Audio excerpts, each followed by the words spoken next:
বাংলাদেশে সহ রাজশাহীর নির্বাচন ব্যবস্থা অত্যন্ত সুন্দর এবং 1991, 1996, 2001 সালে যেরকম নির্বাচনের পরিবেশ ছিল তার চেয়ে অনেক ভালো পরিবেশ।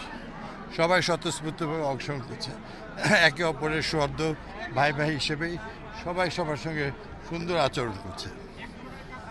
নির্বাচনে জাতীয় পার্টি অংশগ্রহণ করছে, এটা নিয়ে একজন কথাও বলেছেন রিটার্নিং কর্মকর্তার সঙ্গে, এই বিষয়টাকে আপনি কিভাবে দেখছেন? আসলে এটা হচ্ছে নির্বাচন কমিশন কেন্দ্রীয় কার্যালয়, তারা এটা সিদ্ধান্ত নেবে।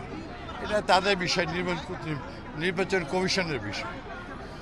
আচ্ছা, লেভেল প্লেইং ফিল্ড হিসাবে রাজশাহীর যে সদর আসনটা সেটা কেমন দেখছেন? আমরা তো খুবই উৎসবমুখর পরিবেশ দেখছি, তো সেক্ষেত্রে আসলে লেভেল প্লেইং ফিল্ডটা কতটুকু বাস্তবায়ন হবে?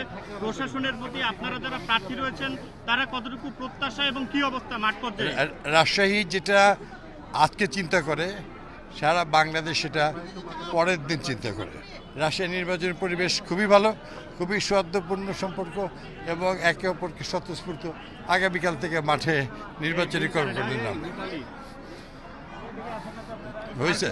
আর কিছু সেলিম ভাই, আপনার ভাই কিছু বলার আছে?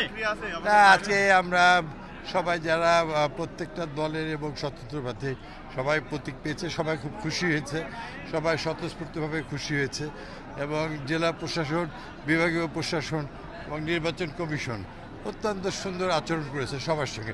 সবাইকে আমি ধন্যবাদ এবং কৃতজ্ঞতা জানাই। আপনি তো দীর্ঘদিন ধরে বেশ কয়েকটা নির্বাচন অংশগ্রহণ করেছেন, বিগত নির্বাচন আর এই নির্বাচনের মধ্যে পার্থক্যটা আসলে কি?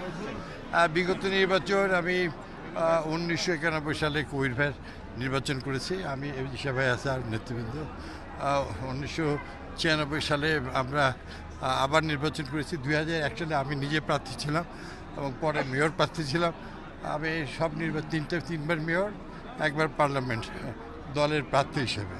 আমাদের রাজশাহীর দলের কর্মীরা সবাই খুবই নিবেদিত, একসঙ্গে মাঠে আছে, জনগণ একসঙ্গে মাঠে আছে। আমি মনে করি নির্বাচন স্বতঃস্ফূর্ত এবং খুবই সুন্দর হবে।